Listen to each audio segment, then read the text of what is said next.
Hi, welcome to Door to Door with your host, me, Judy Stakee. Join me as I travel all over interviewing songwriters about their process. Hi, I'm sitting here with Dillon O'Brian today, who has lent his voice in so many different art forms in this industry. Not only is he a great songwriter, but he's an artist, a musician, producer. He's written songs for Bonnie Rait, Shakira, Amy Grant, Vince Gill. And I have to tell you, Dillon, Something Almost Sacred is still one of my favorite songs from your 1994 solo album, Scenes of a Confession. Scenes from My Last Confession. Scenes from My Last Confession. Great album. It really was my last confession. Your first and last album. So what are you up to today? I've just formed a partnership with David Barrowald and Steve Lindsay, and we're doing sort of third-party A&R for record labels because they don't do it as much as they used to, and publishers don't do it as much as they used to. And so we're developing quite a few artists.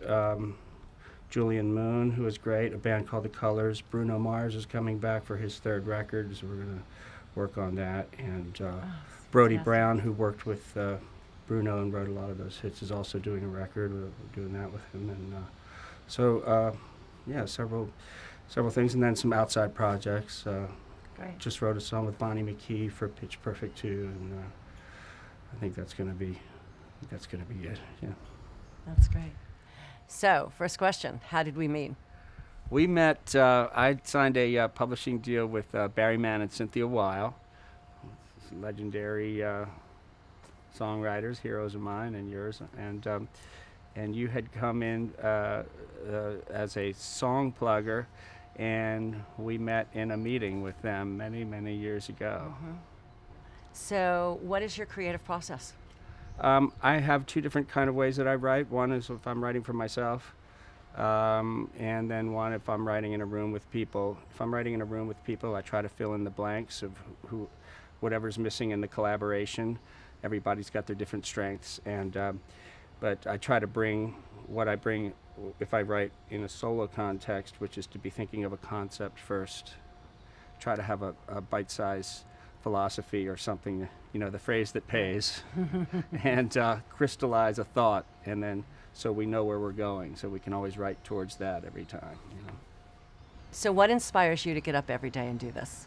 I just love the process of songwriting. I do it naturally. I don't know why, but I love puzzles, and songs are like puzzles to me.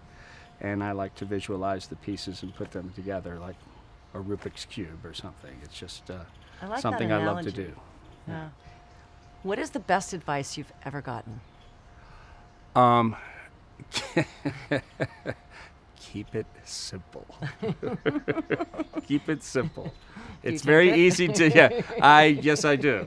I want to get a sign that says smart enough to be stupid and just hang it up, because you really, I believe that the heart, when you're speaking in heart language, the heart has no brain, you know, and verses are good for brains and thinking, but when you get to the chorus, you got to speak from the heart, and that's usually very simple language. It took me a long time to learn that.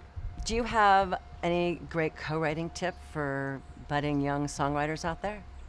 I would say that it's to remember that you're working in a non-destructive medium, and that whatever you have and you fall in love with, you always have that, and you never lose anything by trying to make it better and trying to change something and experimenting with making things better. I think sometimes people get very attached to what they write, and they're afraid to change anything, or they don't want to mess with it. I say you just keep messing with it until the song gets worse. And then you go back. You believe in rewriting, though. I'm a big believer in rewriting and then more rewriting. Yeah. So if you could have a superpower, what would it be and why? I believe that if I could have one thing, I would be the world's greatest communicator. I think if you can communicate your thoughts and feelings, the world is yours, and anything that you want is yours. The thing that stands in your way is just being able to communicate it well. So that's what I work on. Amen. That's a good one. So what would you do for a living if you didn't do this? Well, that's a That's a tough question. I've thought about that. I always thought, well, I could spray vegetables at the grocery store, but I'd still be grinding on saws in my head. The bar is high for you. Yeah, no. I think I would be a screenwriter, or I would write stories. I love stories and songs or stories. I'd be a story writer in some way. Yeah. Journalist. Just change the medium a little bit. I would change the medium, but I would still be a writer in some fashion. What is your least favorite word to use in a song?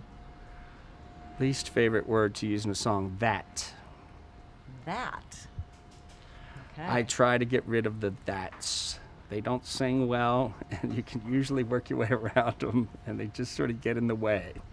You've got every songwriter out there right now looking at his lyrics, checking that.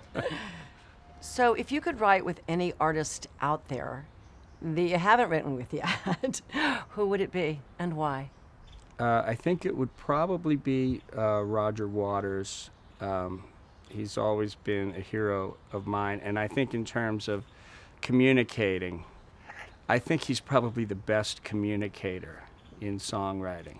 He's able to say so many things and still keep it musical and very accessible. But he can talk about any subject. How do you stay musically current, Don? Well, I rely on my friends that I work with to sort of filter things for me, and I trust in that. I trust that I don't have to always have my ear to the ground, that the best stuff will end up filtering to the top, and that a friend of mine will say, hey, have you heard this? And that usually has worked for me, you know. I usually hear the best of what's out there. So, Dillon, before we go, I'd like to ask you if you have any great advice to give the writers out there. Well, I would say if you're writing for yourself as an artist, to help find your own voice, really focus on what it is that you want to say in your life to people. And if you're working with an artist as a writer, be very respectful of what that artist wants to say and try to help facilitate that. And I'm not a big believer in trying to force your point of view on another artist. Kind of know what your role is, either as a facilitator or as an artist who's speaking. If you're the artist who's speaking, help other people facilitate what you want to say. And if you're a facilitator, help that artist say what they want to say. That's great advice. Yeah. Thank you so much for doing this. I Thank really, you. really appreciate it. All right, Judy. See you. Thank you.